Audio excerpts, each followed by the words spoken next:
മോദിക്ക് മുന്നിൽ നമ്മുടെ ട്രംപ് പഴയ മോഹൻലാലിന്റെ സിനിമയിൽ പറയുന്ന പോലെ ലേലു അല്ലു ലേലു അയ്യു ലല്ലു സമസ്താപരാധം മാപ്പ് പറഞ്ഞു എന്ന് കേൾക്കുന്നല്ലോ. എന്താണ് സാർ സംഭവം? മൈ ഗാഡ് സുനിൽ, അത് ലൈവ് ടെലികാസ്റ്റ് ദൂരദർശൻ അതൊന്ന് കാണണ്ടായിരുന്നു. അതായത് നരേന്ദ്രമോദി എന്ന് പറഞ്ഞാൽ ലോകത്തിന്റെ ഭാഗ്യമാണ്. അദ്ദേഹം ഇന്ത്യൻ പ്രധാനമന്ത്രി ആയിരിക്കുന്നിടത്തോളം കാലം ഇന്ത്യയായിരിക്കും ലോക ഗതിവിധികൾ തീരുമാനിക്കുക. അത് മാത്രമല്ല, നരേന്ദ്രമോദി ഒരു കാം ആൻഡ് കൂൾ വർക്കർ ലീഡറാണ്. അത് മാത്രമല്ല ഒരു ടോട്ടൽ കില്ലറാണ്. ഈ ടോട്ടൽ കില്ലർ എന്ന് പറഞ്ഞിട്ടുണ്ടെങ്കിൽ ഏത് പ്രശ്നവും വളരെ വൈദഗ്ധ്യമായിട്ട് സ്കിൽഫുള്ളോടുകൂടി കൈകാര്യം ചെയ്യാൻ കഴിവുള്ള ഒരേ ഒരു വ്യക്തി എന്നാണ് അർത്ഥം. ഇതാണ് നരേന്ദ്രമോദിയെ കുറിച്ചിട്ട് പ്രസിഡന്റ് ട്രംപ് പറഞ്ഞത്. കേട്ടോണ്ടിരുന്ന നമുക്ക് വരെ രോമാഞ്ചം ഉണ്ടായിപ്പോയി. ഇന്ത്യയുടെ ചരിത്രത്തിൽ ഒരു പ്രധാനമന്ത്രിക്കോ അതല്ലെങ്കിൽ ഒരു രാഷ്ട്രീയ നേതാവിനോ ഒരു അമേരിക്കൻ പ്രസിഡന്റിന്റെ അടുത്ത് നിന്ന് ഇങ്ങനെയുള്ള വാക്കുകൾ കിട്ടിയിട്ടുണ്ടാവില്ല. അദ്ദേഹം നരേന്ദ്രമോദി പറയാനുള്ളത് പറഞ്ഞു അദ്ദേഹത്തിന്റെ അടുത്ത്. നമ്മുടെ മറൈനേഴ്സ് 3-4 പേര് മരിച്ചില്ലേ, അത് വളരെ ദുഃഖകരമായ അനുഭവമാണ്. പ്രസിഡന്റ് ട്രംപ് പശ്ചിമേഷ്യൻ യുദ്ധം തീർക്കുന്നതിൽ പ്രധാനമായിട്ടൊരു പങ്ക് വഹിച്ചിട്ടുണ്ട്. അതൊക്കെ ശരിയാണ്. പക്ഷെ ഈ മറൈനേഴ്സ് മരിക്കുന്നത് വളരെ ദുഃഖകരമാണ്. അത് ഇന്ത്യയുടെ മാത്രമല്ല, ആരുടെ മറൈനേഴ്സ് മരിച്ചാലും ദുഃഖകരമാണ്. കാരണം അവര് ലോകത്തെ യുണൈറ്റ് ചെയ്യാൻ വേണ്ടിയിട്ട് പ്രവർത്തിക്കുന്ന ആൾക്കാരാണ്, ട്രേഡ് വഴിയും. പ്രസിഡന്റ് പറഞ്ഞു ഇത് എല്ലാവരും ആ ഒരു കാര്യത്തിന് വേണ്ടിയിട്ടാണ് വർക്ക് ചെയ്യുന്നത്. വളരെ ദുഃഖമുണ്ട് ആ ഒരു കാര്യത്തില്.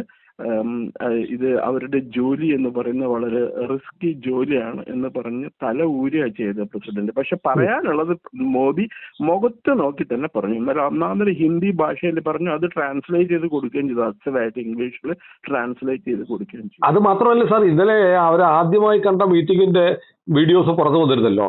ട്രംപ് ഇരിക്കുന്നു, മോദി നടന്നു വരുന്നു, ട്രംപ് ഉടനെ ചാടി അടിക്കുന്നു മോദിയെ കണ്ട്, എന്നിട്ട് ഷെയ്ക്ക് ഹാൻഡ് കൊടുക്കുന്നു, മോദിയുടെ ചുമലിൽ തട്ടുന്നു. പഴയപോലെ ഹഗ് ആലിംഗനം ഒന്നും ഉണ്ടായില്ല.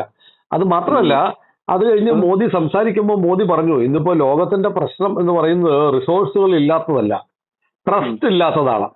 അത് ശരിക്കും ട്രംപിനിട്ടൊന്ന് കുത്തിയതാണ് എന്ന് പറഞ്ഞ് ഇന്നലെ നമ്മൾ ഇന്ത്യ ലൈവിൽ ഒരു വീഡിയോ ചെയ്തിരുന്നു. ഇൻഡയറക്റ്റ് ആയിട്ട് ഒരു വേണമെങ്കിലും ബ്ലാങ്കറ്റ് ആയിട്ട് കൊടുക്കാം, ട്രംപിനിട്ടുള്ള കുത്തായിട്ട് കൊടുക്കാം. അത് മാത്രല്ല, ഇന്നലെ മറ്റേ ഇറ്റാലിയൻ പ്രധാനമന്ത്രി ഇല്ലേ മെലണി പറഞ്ഞത്, ഞങ്ങളാണ് സോഷ്യൽ മീഡിയയിലെ ഏറ്റവും വലിയ പ്രിയപ്പെട്ട താരങ്ങൾ എന്നൊക്കെ പറഞ്ഞു അദ്ദേഹത്തിന് കൈ കൊടുക്കുകയൊക്കെ ചെയ്തു വളരെ ട്രംപിന്റെ മുമ്പിൽ വെച്ച്. ആ വീഡിയോ കണ്ടിരുന്നോ? അണ്ടി കളഞ്ഞ അണ്ണാന്റെ പോലെയാണ് ട്രംപ് നിൽക്കണത്. ട്രംപിന് യാതൊരു ശ്രദ്ധയും കൊടുത്തില്ല അവര്. അതേസമയം മോദിയിലായിരുന്നു അവരുടെ ശ്രദ്ധ മുഴുവനും. അപ്പൊ അത്രമാത്രം അപ്രീഷിയേഷൻ ആണ് കിട്ടിയത് അമേരിക്കൻ പ്രസിഡന്റിന്റെ മുമ്പിൽ വെച്ചുകൂടി. ഒന്ന് ആലോചിച്ച് നോക്കി. അതായത് ഇന്ത്യയെ സംബന്ധിച്ചിടത്തോളം ഒരു വലിയ അച്ചീവ്മെന്റ് ആണ്. അത് മാത്രമല്ല, മോദി പ്രധാനമന്ത്രി ആയിരിക്കുന്നിടത്തോളം കാലം ഇന്ത്യയെ ആരെങ്കിലും ആക്രമിച്ചാൽ ഞങ്ങൾ അവിടെ ഉടനെ എത്തും എന്നാണ് പറഞ്ഞിരിക്കുന്നത് പ്രസിഡന്റ്. ഒരു തവണയല്ല, 2 തവണയും 3 തവണയും അത് റിപ്പീറ്റ് ചെയ്തു. അല്ല, ഇതൊക്കെ വിശ്വസിക്കാമോ? ട്രംപിന്റെ വാക്കും കീറിയ ചാക്കും ഒരുപോലെയാണ്. എന്താണെങ്കിലും പക്ഷെ ഇത്രയും പുകഴ്ത്തി പറഞ്ഞൊരു മനുഷ്യന്റെ അടുത്ത് എന്താ പറയുക, അല്ല അയാൾ 37 തവണ 38 തവണ സമാധാന ഡീൽ, ഇറാനും ഈ അമേരിക്കയായിട്ടുള്ള സമാധാന ഡീലിനെ പറ്റി പറഞ്ഞെങ്കിലും ഇപ്പൊ ധാരണാപത്രം ഒപ്പുവെച്ചിട്ടുണ്ട്. അത് കഴിഞ്ഞു പറഞ്ഞല്ലോ സാർ, ഇന്ന് പുതിയ സ്റ്റേറ്റ്മെന്റ് വന്നു. അതായത് ആ ധാരണാപത്രം ഒപ്പുവെച്ചു, ഇനി ഫൈനൽ അഗ്രിമെന്റ് ആയില്ല, ഇനിയും ഞാൻ ബോംബിടുന്നു പറഞ്ഞു. ഇനി 3-4 മാസം എടുക്കുക. അതിനിടയ്ക്ക് വേറെ എന്തെങ്കിലും പോകിത്തരം ഇറാൻ കാണിച്ചാൽ തിരിച്ചടിക്കുകയും ചെയ്യുമെന്ന് പറഞ്ഞിട്ടുണ്ട്. ശരിയാണ്. അതില് ഒരു പ്രശ്നം പരിഹരിക്കപ്പെടാതെ കിടക്കുന്നുണ്ട് സുനിൽ. അതായത് ഇസ്രായേൽ ഈ എന്താ പറയുക സമാധാന കരാറിൽ ചേർന്നിട്ടില്ല. ഇസ്രായേലിനെതിരായിട്ട് ലെബനനിൽ നിന്നും ഹെസ്ബുള്ള ആക്രമണം തുടർന്നുകൊണ്ടേയിരിക്കുകയാണ്. ഇസ്രായേൽ തിരിച്ചടിക്കില്ല എന്ന് തോന്നുന്നുണ്ടോ സുനിൽ? അല്ല, നെതന്യാഹുവും അവിടുത്തെ വിദേശകാര്യമന്ത്രി ഇസ്രായേൽ കാറ്റ്സും പറഞ്ഞു കഴിഞ്ഞല്ലോ, ഈ കരാറെന്ന് പറയുന്നത് അമേരിക്കയും ഇറാനും തമ്മിലുള്ളതാണ്, ഞങ്ങളതിൽ പാർട്ടിയല്ല എന്നവർ പറഞ്ഞു. അതെ. അതെ, അപ്പൊ പിന്നെ ആ കരാറിന് സത്യം പറഞ്ഞാൽ വലിയ ഇമ്പാക്റ്റ് ഒന്നും ഉണ്ടാവില്ല. പിന്നെ വേറൊന്നുള്ള കാര്യം, ഹോർമുസ് സ്ട്രെയിറ്റില് ഈ ഹോർമുസ് സ്ട്രെയിറ്റില് അമേരിക്ക ഇറാനും എഗ്രിമെന്റിലായിട്ടുണ്ടെങ്കിൽ കൂടി അതുവഴി വരുന്ന കപ്പലുകൾ സർവീസ് ചാർജ് കൊടുക്കണം ടോളിന് പകരം. പൈസ അത്രയൊക്കെ തന്നെയായിരിക്കും വരിക. ടോള് എന്ന് പറയുന്നതിന്റെ പേര് മാറ്റി സർവീസ് ടോൾ, സർവീസ് മാത്രമല്ല ഫെബ്രുവരി 28 മുമ്പ് അങ്ങനത്തെ സംഭവം ഇല്ലായിരുന്നു. അതെ അതെ അതെ അതെ. യുദ്ധത്തിന് ശേഷം ഈ സർവീസ് ചാർജ് അല്ലെങ്കിൽ ടോൾ വരികയാണ്. ഞാൻ കേട്ടത് 180 കോടി രൂപയോളമൊക്കെ ടോൾ വരുമെന്നാണ് ഒരു കപ്പലിന് ഒരു സമയം കടന്നു വരാൻ വേണ്ടിയിട്ട്. അതെ, അത്തരം ഒരു തുക എന്ന് പറഞ്ഞാൽ ഹ്യൂജ് എമൗണ്ട് അല്ലേ, 180 കോടി എന്നൊക്കെ പറഞ്ഞാൽ. ഇന്നിപ്പോ പ്രധാനമന്ത്രി നരേന്ദ്രമോദി അമേരിക്കൻ പ്രസിഡന്റിന്റെ അടുത്ത് പറഞ്ഞിട്ടുണ്ട്, UN convention or UN United Nations law on convention on the law of the sea, അത് എല്ലാവർക്കും ബാധകമാണ്. സമുദ്രത്തിൽ കൂടിയുള്ള വാണിജ്യ ട്രേഡ് ആൻഡ് കോമേഴ്സ് നടത്താനായിട്ട് എല്ലാവർക്കും ഒരേപോലെ അവകാശമുണ്ട് നിയമപ്രകാരം. അവരുടെ അടുത്ത് നിന്ന് അവരെ ബുദ്ധിമുട്ടിക്കരുത്, അവരിൽ നിന്നും ചാർജ് ഈടാക്കരുത് എന്നാണ് അദ്ദേഹം ഇൻഡയറക്റ്റ് ആയിട്ട് തന്നെ പറഞ്ഞത്. അത് വളരെ ഇന്നത്തെ ദിവസം ശരിക്കും പറഞ്ഞാൽ ഇന്ന് ഈ നമ്മളുടെ ജൂൺ 17 എന്നുള്ളത് ഒരു എന്താ പറയുക, വളരെ സ്വർണ്ണ ലിപികളിൽ എഴുതേണ്ട ദിവസമാണ്. കാര്യം ട്രംപ് സുനിൽ പറഞ്ഞതുപോലെ ഒന്നിലൊക്കെ വിളിച്ച് പറയെങ്കിലും, പക്ഷെ ഇന്ന് അയാൾ വളരെ റിസർവ്ഡ് ആയിട്ടാണ് പറയുന്നത്. എന്തോ മോദിയോടുള്ള ബഹുമാനം കാരണം എനിക്ക് തോന്നുന്നു നമുക്കത് വിശ്വസിച്ചേ പറ്റുള്ളൂ. അത് മാത്രമല്ല, ട്രംപിന് മനസ്സിലായി ഇയാള് പറയുന്നത് പോലെ വന്ന് വളഞ്ഞു നിൽക്കാൻ മോദിയെ കിട്ടില്ല എന്ന് നിരവധി തവണ ബോധ്യമായി. ട്രംപ് ആ ഇടയ്ക്ക് ആഗ്രഹിച്ചല്ലോ, താരിഫിന്റെ സമയത്ത് മോദിയെ ഞാൻ 3 തവണ വിളിച്ചു, ഫോൺ എടുത്തില്ല, എനിക്ക് അദ്ദേഹത്തോട് സംസാരിക്കാൻ ആഗ്രഹമാണ്. അയ്യോ, അത് അദ്ദേഹം അടുത്ത തന്നെ ഇന്ത്യയിൽ വരുന്നുണ്ടെന്നാണ് പറഞ്ഞത്. ഇന്ത്യയിലേക്ക് വരുന്നുണ്ടെന്നാണ് പറഞ്ഞിരിക്കുന്നത്. അപ്പൊ നല്ലൊരു അവര് തമ്മിൽ നന്നായിട്ട് നല്ല രീതിയിൽ ചർച്ച നടത്തിയിട്ടുണ്ടെന്നാണ് അർത്ഥം. അപ്പൊ ഒരു മലയാളം ചാനൽ ഇതിനിടയ്ക്ക് എഴുതി കാണിക്കുന്നുണ്ടായിരുന്നു, മോദി ഒരു എന്താ പറയുന്നത് കടുംപിടുത്തക്കാരനാണെന്ന്. എന്താ പറയുന്നത് ട്രംപ് പറഞ്ഞു. അങ്ങനെയൊന്നുമല്ല പറഞ്ഞത്, കൂൾ ആൻഡ് കാം കസ്റ്റമർ. അത് മുമ്പ് പറഞ്ഞിരുന്നു, മോദി കടുംപിടുത്തക്കാരനാണ്, മോദിയുടെ അടുത്ത് എന്റെ ഒരു അഭ്യാസവും നടക്കത്തില്ല എന്ന് ട്രംപ് നേരത്തെ പറഞ്ഞിട്ടുണ്ട്. ടഫ് നെഗോഷിയേറ്റർ ആണ് ഇന്ന് പറഞ്ഞു. എന്താ പറയുന്നത്, ടോട്ടൽ കില്ലർ എന്ന് പറഞ്ഞാൽ ഇതാണ് അർത്ഥം. അതായത് വളരെ വൈദഗ്ധ്യത്തോടു കൂടി. അത് ഇവന്മാര് വേണമെങ്കിൽ, നമ്മുടെ ചാനലുകാർ വേണമെങ്കിൽ, ഞങ്ങൾ അന്ന് പറഞ്ഞില്ലേ, ഗുജറാത്ത് ഓർമ്മിച്ചിട്ട് ട്രംപ് പറഞ്ഞു മോദി ഒരു ഭയങ്കര കൊലയാളിയാണ് എന്ന് ട്രംപ് പറഞ്ഞു.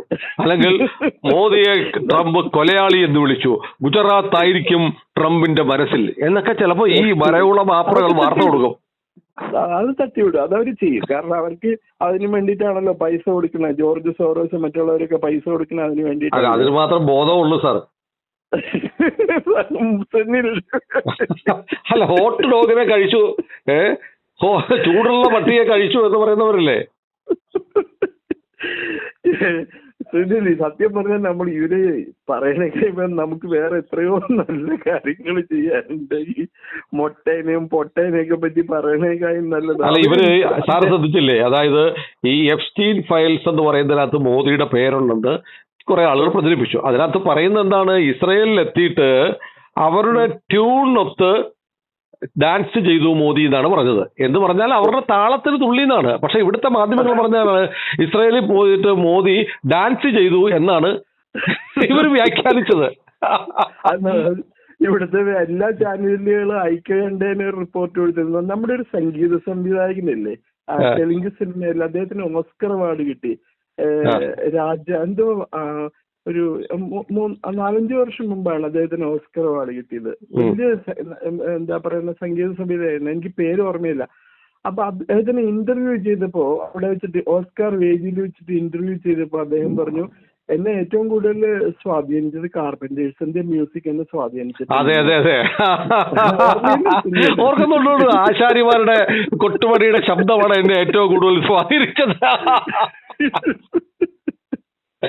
എന്ത് ചെയ്യാനാണ് സാർ. അതെ അതെ, ആ കാർപ്പന്റർ എന്ന് പറഞ്ഞത് എന്താണെന്ന് അവർക്ക് മനസ്സിലായില്ല, അതാണ് കാര്യം.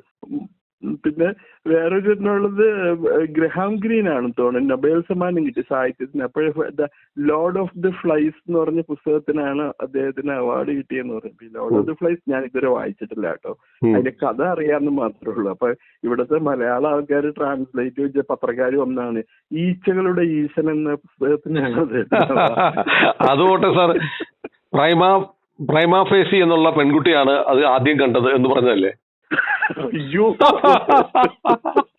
അങ്ങനെ കേരളത്തിലെ മാധ്യമ സിംഗങ്ങളുടെ കഥ പറഞ്ഞാൽ ഒരുപാടുണ്ട്. അതായത് ഞാനിപ്പോഴും ആലോചിക്കുന്നത്, ഇസ്രയേലിൽ മോദി പോയത് ഇവിടുത്തെ മാധ്യമ പ്രവർത്തകർക്ക് ഇഷ്ടപ്പെട്ടിട്ടില്ല.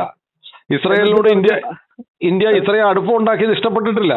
ഇസ്രയേലിന്റെ താളത്തിന് മോദി തുള്ളി എന്ന് പറഞ്ഞാൽ ഇസ്രയേലിനോട് നമ്മൾ അടുപ്പം കാണിച്ചു. അതിനാണ് മോദി അവിടെ അവരുടെ ട്യൂണിനും അനുസരിച്ച് ഡാൻസ് ചെയ്തു എന്ന് പറഞ്ഞിട്ടുണ്ട് എന്ന് പറഞ്ഞ് അവിടെ പോയി മോദി പാട്ടുപാടി ഡാൻസ് ചെയ്തു എന്ന് പറയുന്നെങ്കിൽ ഇവരുടെ തൊലിക്കെട്ടി എന്തായിരിക്കും?